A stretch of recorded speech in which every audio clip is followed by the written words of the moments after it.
Alright, congrats sa nakapik karong adlaw, 2 hits ta.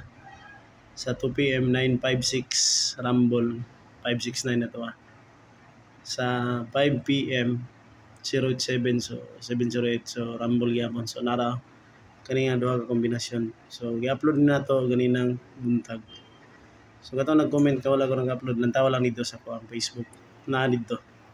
So silipa lang basin og naay mo spot karon alas 9. Mga 3 hits ta. So congrats sa nakapik. So silipan nyo. Alright, good morning no, kamastar. So congrats sa nakapik sa tong kumbig hapon 968 target ug 741 target sad. So nag-comment ka wala na ko gi-upload sa padawi post nga nigawas na gi-upload na video na siya akong gi-edit. So isilip pa lang ninyo, pili lang mo sa tong kombinasyon. So congrats ani. 2 hits tagapon target. So karon natay probable sa upload nako. So congrats sa nakapik ha. So pili lang jud mo kung dili wala mo bet sa ato ang kombinasyon adto mo sa tong pairing guide. So pairing guide nagawa sa nato gawon 4169. So congrats.